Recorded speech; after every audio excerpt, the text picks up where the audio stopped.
आज करनाल की पुरानी सब्जी मंडी में परशुराम जन्मोत्सव बड़ी धूमधाम से मनाया गया।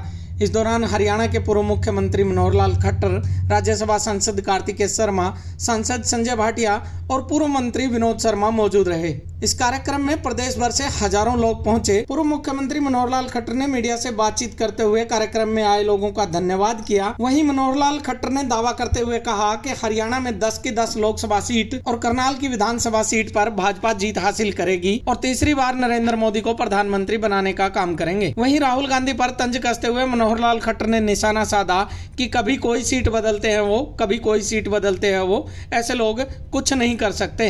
ये बहुत एक अच्छी सुंदर बात तो ये है कि आज भगवान परशुराम जी का भी जन्मोत्सव मनाया गया है और कुछ लोगों ने मेरा जन्मोत्सव भी आज मनाया है, इसलिए ये दोनों जन्मोत्सव इकट्ठे हो रहे हैं।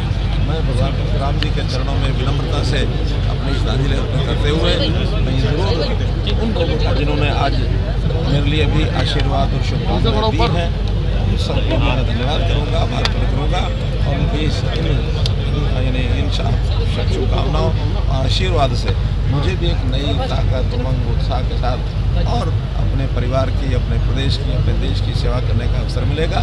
और आज चूँकि चुनाव चल रहे हैं, इसलिए चुनाव की इस प्रक्रिया में भी ज़्यादा लोगों ने समर्थन देने का आश्वासन दिया है और मैं समझता हूँ कि यहाँ करनाल की लोकसभा सीट अथवा करनाल की विधानसभा सीट दोनों सीटें हम लोग बड़े मार्जिन से यहाँ जीतने वाले हैं और हरियाणा की भी अन्य सब सीटों पर हम जीत हासिल करके 4 जून को मोदी जी की झोली में 11 कमल खिला करके बताया। मैंने मन से भी किया है, फिर से भी कहा है कि इतना कष्ट सह करके इस धूप में, यानी एक कड़ी तेज धूप के अंदर भी लोग घंटों बैठे हैं जी। यहाँ 11 साढ़े 11 बजे से लोग आ गए थे और 3:30 बज गए हैं।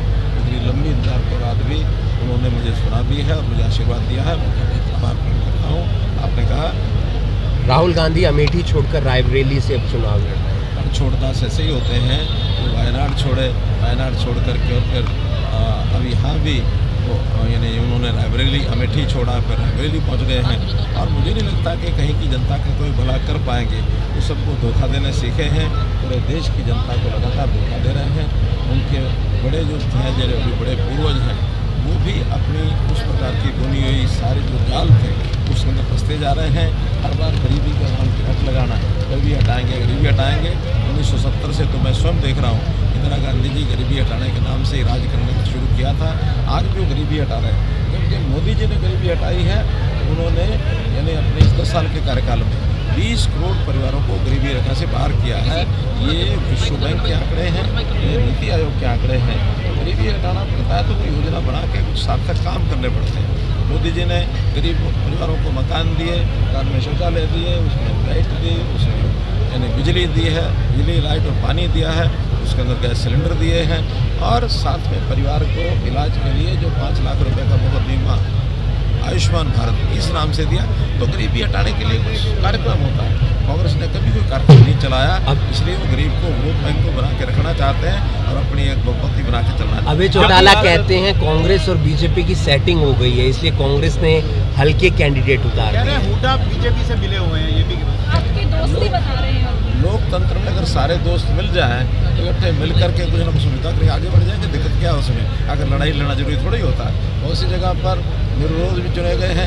आखिर भारतीय जनता पार्टी के 2 कैंडिडेट इस समय तक निर्विरोध चुने जा चुके हैं। तो इस नाते से ये कोई हम अपनी पार्टी के नाते चल रहे हैं, बाकी लोग अपनी पार्टी के नाते चल रहे हैं। कौन कैसे चलेगा, इसमें मुझे टिप्पणी करने की देखिए, जो इस प्रकार के दुश्मन की जो मंसूबे हैं उसको कभी सफल नहीं होने देंगे। हमारे देश की जो रक्षा सुरक्षा करने वाले जो कर्मधार हैं, जो हमारे नेता हैं, या जो हमारी फौजें हैं, वो डट करके खड़ी हैं और पाकिस्तान के किसी भी इस प्रकार के जो कृत्य है उसका मुकाबला। कल नॉमिनेशन भरने जा रहे हैं, अभियान चल रहा है। कल हरियाणा में अंतिम दिन है नामांकन का।